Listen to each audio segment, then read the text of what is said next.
ज्ञानतिमिरन्दस्य ज्ञानञ्जनशलाकया चक्षुरुन्मिलितं येन तस्मै श्रीगुरवे नमः।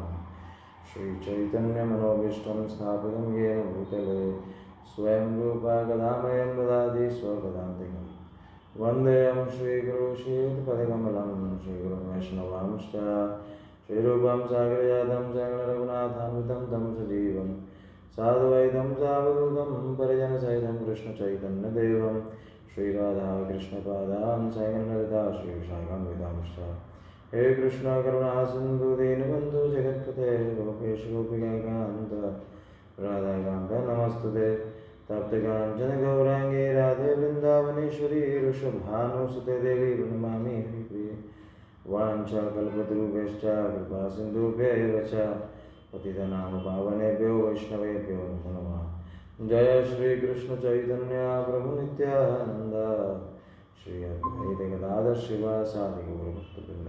हरे कृष्णा कृष्ण कृष्ण हरे हरे हरे राम राम राम हरे हरे। नमो विष्णुपादाय कृष्ण पृष्ठाय भूतले श्रीमते भक्तिवेदांत स्वामिनिति नामिने।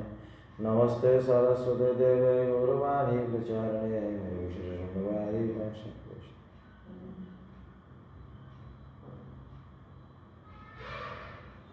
हरे कृष्णा। तो आज एक महत्वपूर्ण श्लोक हम लोग लेंगे। काफ़ी प्रसिद्ध श्लोक है। श्रील प्रभुपाद ने भी इस श्लोक का इस पे लेक्चर भी दिया है 2 बार। तो मैं शेयर करता हूँ स्क्रीन को।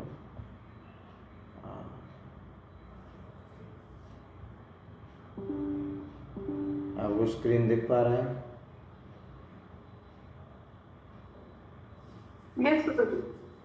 मत्ता परतरं नान्यत् किंचिदस्ति धनंजय मयि सर्वमिदं प्रोक्तं सूत्रे मणिगणा इव। पढ़ेंगे कोई आप में से कोई? प्रभु जी मैं पढ़ूं? हाँ पढ़िए। मत पर्वतरं नान्यत् किंचिदस्ति धनंजय मयि सर्वमिदं प्रोक्तं सूत्रमणिगणा इव। Very good. और कोई पढ़ेगा?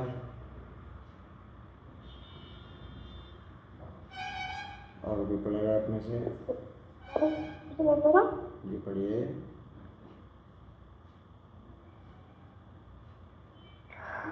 मता परातरं नान्यत् किंचित् अस्ति धनंजय मयि सर्वम् इदं प्रोक्तं सूत्रे मणिगणा इव।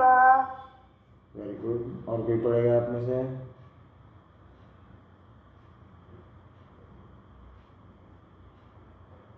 Okay, the translation and purport by His Divine Grace Srila Prabhupada ki jai. O conqueror of the wealth, Dhananjay को conqueror of the wealth बोला गया है। There is no truth superior to me. Everything rests upon me as pearls are strung on a thread. तो मत्ता परतरम नान्यत् मतलब भगवान स्वयं जो भगवान कृष्ण हैं, जो भी अर्जुन को भगवद गीता सुना रहे हैं, तो भगवान पर्सनल फॉर्म में हैं, है ना। और व्यासदेव भी कई बार जब भगवान जब बोलते हैं तो उसके पहले में वो लगाते हैं श्री भगवान वाचा। तो जो एब्सोल्यूट ट्रुथ है वो वेदास में वो 3 फेज़ों में जाना गया है। और इसको श्रीमद् भागवतम के प्रथम स्कंद के 2य अध्याय में एक श्लोक है, 16 या 17 नंबर का श्लोक है। वदन्ति तत्त्वतत्त्वविदः यज्ञानमद्वयं ब्रह्मेति परमात्मेति भगवानिति शब्दते। तो जो एब्सोल्यूट ट्रूथ है उसको 3 फेजेस में रियलाइज किया जाता है, पहला ब्रह्म, फिर परमात्मा, फिर भगवान। तो भगवान जो कृष्ण है अर्जुन के सामने है वो भगवान है ना, तो उनसे ऊपर कोई ट्रुथ नहीं है, देयर इज नो एब्सोल्यूट, उनके ऊपर मतलब उसके ऊपर कोई सत्य नहीं है, उससे बड़ा कोई सत्य नहीं है, ठीक है ना।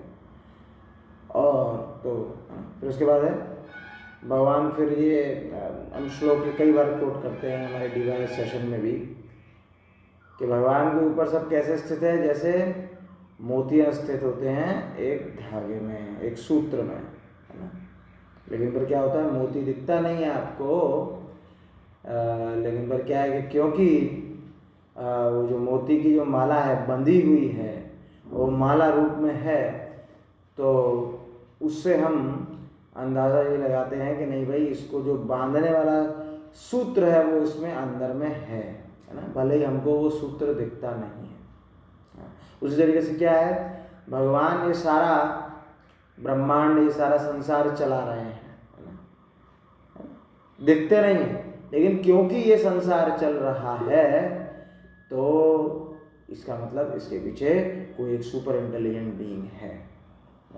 इसे ऐसे करके कंक्लूजन निकाल सकते हैं। जैसे आप हैं, है ना, आपको सुबह शाम दोपहर का है ना खाने की व्यवस्था आपको चाहिए, है ना, तो उसके लिए क्या है, भगवान ने आपके माता पिता, है ना, को मतलब आपके लिए रखा है ना। तो आपकी माता होती हैं, सुबह आपको ब्रेकफास्ट देती हैं, फिर लंच आप लंच देती हैं, फिर आपको डिनर देते हैं, है ना। या हस्बैंड्स हैं तो उनकी वाइफ हैं, ये सुबह ब्रेकफास्ट डिनर लंच ये सब बनाते हैं, है ना। तो कोई ना कोई है जो बना रहा है, ठीक है ना, कोई ना कोई है जो सप्लाई कर रहा है, कोई ना कोई बना रहा है। सिमिलरली एक हाथी है ना, वो तो क्या है कि नहीं भाई जितना आदमी एक बार में खाता है उसका 20-30 गुना खा जाता है एक बार में, तो उसके लिए कोई व्यवस्था है कि नहीं, तो उसकी व्यवस्था भी भगवान करते हैं। एक चींटी जो कि बहुत थोड़ा सा ही खाती है उसकी व्यवस्था भी भगवान करते हैं, ठीक है ना। तो सब कुछ व्यवस्थित है, तो अगर व्यवस्थित है तो उसका मतलब उसके पीछे कोई सुपर इंटेलिजेंट बीइंग है जिसको हम एज अ भगवान एड्रेस करते हैं। आइए पढ़ते हैं। There is a common controversy over whether the supreme absolute truth is personal और इम्पर्सनल। बहुत कंट्रोवर्सी है। कोई बोलते नहीं भाई भगवान एक ज्योति है, भगवान एक शक्ति है, पर्सन नहीं है वो। बड़ा डर लगता है उनको लोगों को तो भाई भगवान को पर्सन बोल देंगे। पर्सन अगर बोल देंगे तो ऐसा हो जाएगा कि क्योंकि मैं भी पर्सन हूँ तो मैं भी मरता हूँ, भगवान भी मरते हैं, मैं भी जन्म लेता हूँ, भगवान भी जन्म लेते हैं, तो है ना, मैं भी रोता हूँ, भगवान भी रोते हैं, है ना। तो वो लोग सोचते हैं कि नहीं नहीं नहीं पर्सन नहीं हो सकते, ये कोई शक्ति होगी। अगर भगवान पर्सन होंगे तो वो तो उसको क्या जन्म लेता है, मरता है, रोता है, खाता है, ये तो मेरे जैसे ही, ये तो मेरे जैसे ऐसा लगता है। तो मेरा ऐसा कमजोर भगवान कैसे हो सकता है? मेरा जो भगवान होना चाहिए, क्योंकि मार्केटिंग की बात है ना, मैं अभी मार्केट में जाके बोलूँ तो मेरा ऐसा बोलना चाहिए कि नहीं मेरा भगवान वो है ना। तो वो कौन? वो वही जो शक्ति है जो दिखता नहीं है ना, ऐसे करके बोलना चाहेंगे वो, है ना। एक्चुअली उनको भगवान से मतलब नहीं, लेकिन पर वो अपना सुपीरियरिटी कॉम्प्लेक्स बताना चाहते हैं कि नहीं भाई हाँ देखो, जैसे प्रभुपाद कई बार बोलते हैं जैसे भगवान को ऐसा करते हैं जैसे गुरु को जैसे पालते हैं, ऐसे पालते हैं, ऐसे कुत्ता पाल लिया, है ना। तो भाई यहाँ पे भगवान क्या बोल रहे हैं, मत्ता परतरम नान्यत्। वो स्वयं भगवान है, कृष्ण है, तो भगवान इस चीज़ को क्लियरिफाई कर रहे हैं कि वो पर्सनल है, तो वो पर्सनल फॉर्म जो भगवान रूपी फॉर्म है वो सबसे ऊपर सत्य है, वो परम सत्य है ना। तो यानी कि भगवान का पर्सनल फॉर्म परम सत्य है ना, इम्पर्सनल फॉर्म से भी ऊपर परम सत्य है ना। जो भगवान का कांति है, जो रोशनी है ना, जिसको बोलते हैं ब्रह्म, है ना, उसके भी ऊपर है परमात्मा फीचर और उसके भी ऊपर है भगवान का फीचर। तो इसलिए इसमें आप क्योंकि भगवान स्वयं कह रहे हैं गीता, तो इसलिए भगवान ने बोला there is no truth superior to me. Even ब्रह्म और परमात्मा वाला जो ट्रुथ है वो मेरे से ऊपर नहीं है ना। As far as Bhagavad Gita is concern, the absolute truth is the personality of God है ना। भगवद गीता में साफ साफ है, क्योंकि भगवान है, कृष्णा भगवान है, और वो खुद बोल रहे हैं कि नहीं, there is no truth superior to me. तो भगवद गीता पूरा एकदम क्लियर कर दिया है ना, कि जो एब्सोल्यूट ट्रूथ है वो पर्सनैलिटी ऑफ गॉड हेड है ना। जो परम सत्य है वो पर्सन है, पर्सनैलिटी ऑफ गॉड हेड है ना। जन्म लेता है वो भी, लेकिन पर हमारे जैसे नहीं खून में सने हुए है ना, मल मूत्र में सने हुए, ऐसा नहीं। वो जन्म लेता है तो उसके 4 हाथ होते हैं है ना, वो ज्वेलरी से उससे पूरा सजा हुआ होता है ना, इसलिए, और उसके हाथ में गदा, शंख, चक्र, पद्म, ये सब चीज होता है ना? जन्म लेता है तो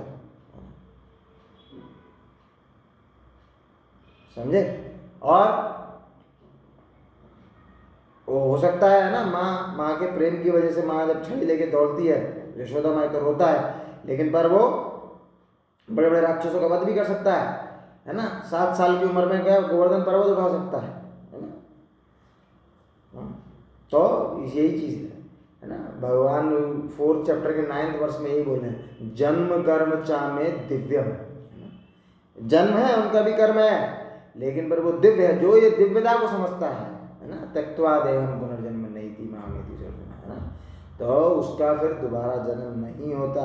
जो क्या समझता है, भगवान के जन्म और कर्म की दिव्यता को समझता है, उसका फिर जन्म नहीं होगा है ना। अगर ऐसे समझेंगे, ये तो ये भी जन्म लेता है, मैं भी जन्म लेता हूँ, ये भी मरता है, मैं भी मरता हूँ, ठीक है, ये कुछ मेरी एक गर्लफ्रेंड है, इनकी थोड़ी ज़्यादा गर्लफ्रेंड है, ठीक है, मेरी एक वाइफ है, इनकी थोड़ी ज़्यादा वाइफ है ना। तो इससे नहीं चलेगा है ना। तो भगवान इज ऑलवेज भगवान है ना। और परम सत्य जो भगवान है वो पर्सनल है, इज अ पर्सनल है ना, is a personal form. And this is confirmed in every step. In this verse, in particularly, it is stressed that absolute truth is a person. That the personality of God, that is supreme absolute truth, is also the affirmation of the Brahma Samhita. Ishvara Parama Krishna Satchidananda Vigraha, है ना। ईश्वर है लेकिन परम है उसमें कृष्ण, है ना। कृष्ण कौन है? कृष्ण द्विभुजधारी कृष्ण है ना, द्विभुजधारी कृष्ण। और जो गोपाल है ना, जो गैया चराते हैं है ना, गोपवेश उनका है ना, तो that Krishna is the supreme Krishna है ना, that Krishna is the supreme भगवान है ना। That is the supreme absolute personal god is lord Krishna, who is the primeval lord है ना, the reservoir of all pleasure, Govinda, and the eternal form of complete bliss and knowledge है ना। प्राइमेबल Lord मतलब उनसे पहले कोई नहीं था, he is the original source है ना। इसलिए श्रीमद् भागवतम में पहले ही श्लोक में बोला गया है, जन्माद्यस्य यथा है ना, उससे सब कुछ जन्म हुआ है, उसका जन्म नहीं, उससे सब कुछ जन्म हुआ है। तो वो कौन है? वो कृष्ण है। ओम नमो भगवते वासुदेवाय है ना, वहीं पे जो आपका बस सत्यम परम धीमहि जन्माद्यस्य यथा है ना। तो ये आपका पहले ही श्लोक में कंफर्म कर दिया गया है। These authorities leave no doubt that absolute truth is the supreme person, cause of all causes. The impersonalist, however, argues on the strength of the Vedic version given in the Shvetashatra Upanishad, है ना, ततो यदुत्तरतरम तद आरूपम अनामयम या एतद विदुरमृतस् ते भवन्ति अथेतरे दुःखम एवापयन्ति। In the material world, Brahma, the primeval living entity within the universe, understood to be the supreme amongst demigods, human beings and lower animals. But beyond Brahma, there is a transcendence who has no material form and is free from all material contaminations. Anyone who can know him also become transcendental, but those who do not know him suffer the miseries of the material world. तो ये बता रहे हैं, एक श्वेताश्वतर उपनिषद की पंक्ति है, जैसे ब्रह्मा भी एक जीव तत्व है ना, लेकिन पर वो क्या है? द मोस्ट पायस है ना, पूरे ब्रह्मांड का सबसे जो पायस आदमी होता है उसको ब्रह्मा बनाया जाता है ना। तो वो ब्रह्मा है, वो सब सृष्टि को निर्माण किया है ना, किसके आदेश अनुसार? भगवान विष्णु के आदेश अनुसार। तो वो बताते हैं कि लेकिन पर वो जो ब्रह्मा है उसके ऊपर भी एक चीज है, क्या है? ट्रांसेंडेंस है ना। ब्रह्म जो आपका भगवान की इफल्जेंस है ना, भगवान की कांति, उसको ब्रह्म प्लेटफॉर्म भी बोलते हैं ना, जिसका कोई भी फॉर्म नहीं है और वो मटेरियल कंटैमिनेशंस किसी भी तरीके के उसमें विकार नहीं है, गुण नहीं है, सतोगुण रजोगुण तमोगुण किसी तरीके की भी नहीं है, और ये जानता है वो मुक्त हो जाता है ना।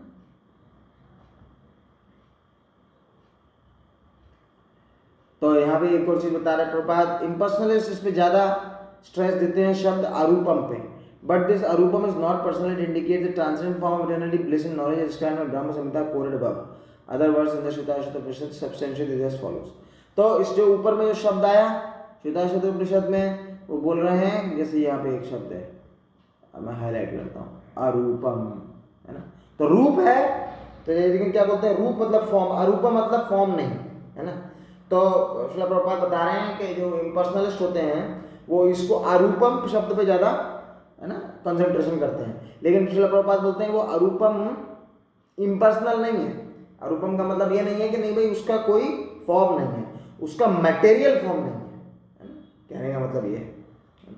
तो लेकिन पर क्या है, उसका ट्रांसेंडेंटल फॉर्म है, कौन सा, सच्चित आनंद विग्रह है ना, सच्चित आनंद से उसका बॉडी फॉर्म बना हुआ है ना, तो इसलिए उसको अरूपम कहा गया है।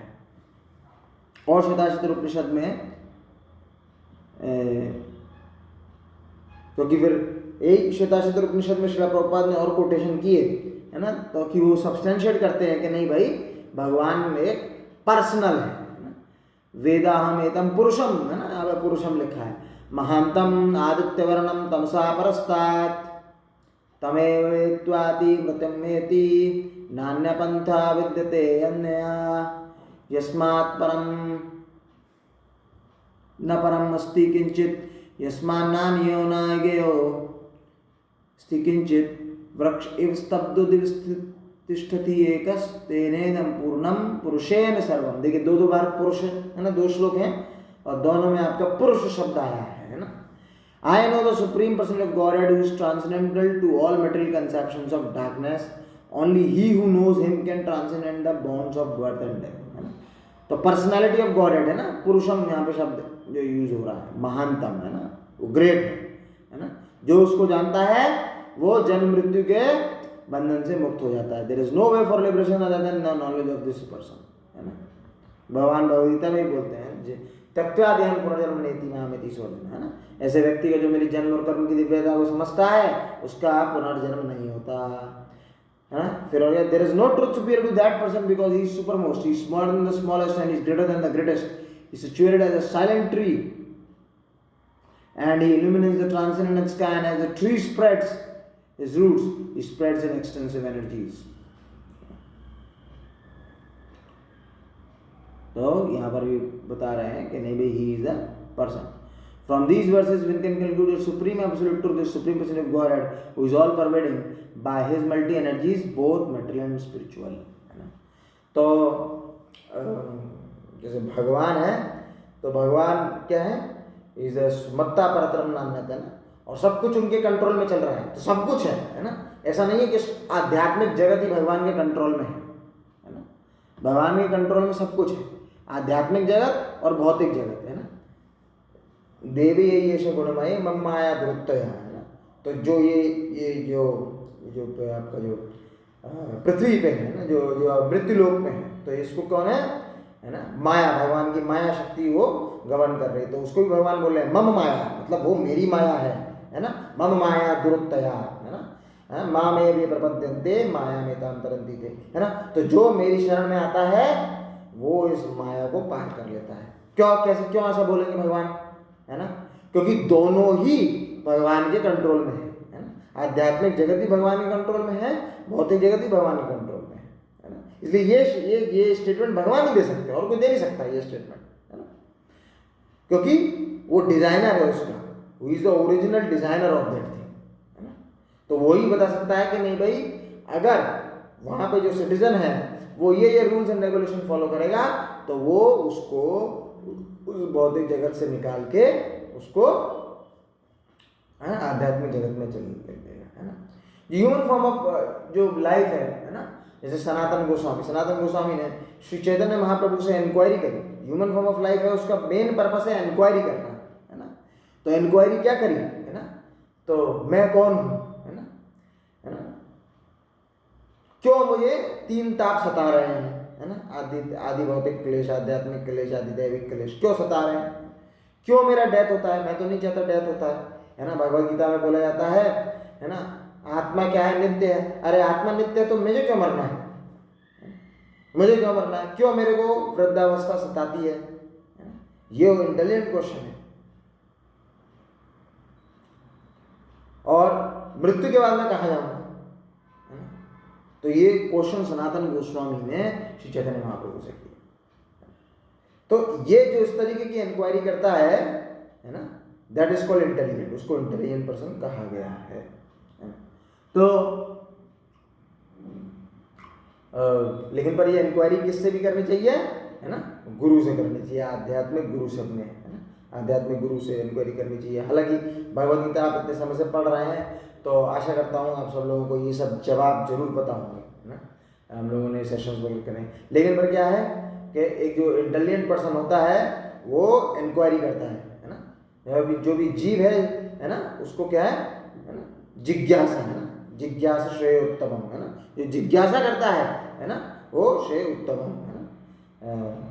तो जीव को, है ना, जिज्ञासा करेगा, है ना, या तो ये जिज्ञासा करेगा खाना कहाँ है, पीना कहाँ है, सोना कहाँ है, मैथुन क्रिया कहाँ है ना, या तो ये जिज्ञासा करेगा जो कि इवन एनिमल फॉर्म में भी करता था, है ना, या फिर ये जिज्ञासा करेगा कि मैं कौन हूँ, है ना, क्यों मेरे को ये शरीर मिला है ना, क्यों ये शरीर, है ना, इसमें मृत्यु होती है। अगर मैं आत्मा हूँ तो आत्मा की मृत्यु नहीं होती, तो ये शरीर की मृत्यु क्यों होती है, कैसे मैं यहाँ से निकलूंगा, इस तरीके की इंक्वायरी जो करता है। तो that is the super most, है ना, दैट इज द इंटेलिजेंट। और अगर वो ये इंक्वायरी करता है खाना कहाँ है, सोना कहाँ है, पीना कहाँ है, तो that is third class human being, है ना। तो that is third class human being. First class human being कौन है, जो इंक्वायरी करता है ना, तत्व के बारे में जानना चाहता है ना। यही सब चीज जो तत्व के बारे में जानते हैं, है ना, जो इस तरीके के कथा वाचन में रहते हैं, कथा श्रवण करने में रहते हैं, उनको किसी भी तरीके का डिप्रेशन, किसी भी तरीके का फेलियर्स लाइफ में कभी नहीं सता सकता।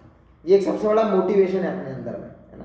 क्योंकि आप देखिए, हम बात कर रहे हैं जन्म और मृत्यु के चक्र से निकलने की, तो जिसका लक्ष्य इतना बड़ा है, एक छोटा मोटा फेलियर क्या उसको कुछ छोटा मोटा फेलियर क्या उसको कोई उसको विचलित कर सकता है उसमें? बिल्कुल नहीं। और आज के बच्चे, है ना, क्या करते, आज के बच्चे जो हैं वो क्या छोटे मोटे फेलियर से बड़े विचलित हो जाते हैं, है ना। अरे उनके हिसाब से ये नहीं हुआ, उनके हिसाब से उनको मार्क्स नहीं आए, है ना, तो कुछ गलत कदम उठा लेते हैं, गलत जगह में चले जाते हैं, है ना। लेकिन अगर उनको ये क्लियर होगा कि जीवन का परम लक्ष्य क्या है, भगवत धाम जाना, कृष्ण प्रेम, ये परम लक्ष्य है ना, तो इसके कंपैरिजन में तो कुछ भी नहीं, कंपैरिजन में तो कुछ भी नहीं।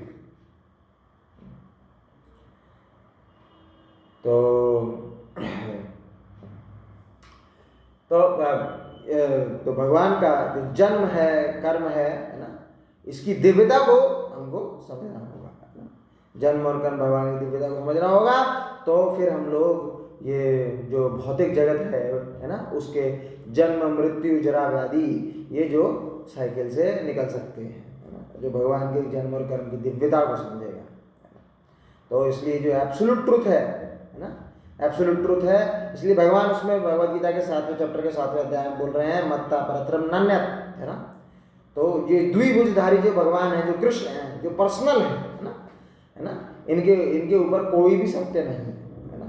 और हमने आज इस बात पे भी चर्चा करी कि जो भगवान का इम्पर्सनल फॉर्म है ना, जो निर्विशेषवादी हैं, जो शून्यवादी हैं, जो भगवान का फॉर्म नहीं मानते, है ना, उनको जस्ट एक एनर्जी के समान समझते हैं, शक्ति के समान समझते हैं, ज्योति के समान समझते हैं। तो दैट इज ऑल्सो, वो भी एक भगवान का फीचर है ना। लेकिन पर परम सत्य कौन है? भगवान का पर्सनल फीचर है ना, द्विभुजधारी फीचर है, दैट इज परम सत्य, है ना। श्रील प्रभुपाद कई बार एग्जाम्पल देते हैं, जैसे मान लीजिए आप दूर से अगर आप देख रहे हैं तो आपको कुछ पहाड़ दिखेगा, पास में आप और जाके देखेंगे तो फिर आपको थोड़ा और पास में जाएंगे तो आपको पेड़ वगैरह देखेंगे, और पास में देखेंगे तो आपको वहाँ पे लोग दिखेंगे, है ना, कि यहाँ पर भी कुछ बसावट है, ऐसा कुछ करके, है ना। तो उसी तरीके से, है ना, भगवान को अगर आप दूर से देखते हैं तो वो क्या है, इम्पर्सनल फीचर को, जैसे इम्पर्सनल फीचर है भगवान का, उसको देखने की बजाय, है ना। और भगवान को और पास से आप जाते हैं और क्लोज हो जाते हैं एब्सोल्यूट ट्रुथ के, तो परमात्मा फीचर रियलाइजेशन जैसा है। और पूर्णतः जब भगवान के क्लोज हो जाते हैं, पूर्णतः जब आप भगवत प्रेम पा लेते हैं, तो वो भगवान का ना पर्सनल फॉर्म है ना, उसको रियलाइज करने का जैसा है। ठीक है, किसी का कोई कुछ प्रश्न है इसमें तो पूछ सकते हैं। आज का बहुत ही इंटरेस्टिंग श्लोक था, भगवद गीता का 7वें चैप्टर का 7वां श्लोक। किसी का कोई कुछ प्रश्न है तो जरूर पूछिए।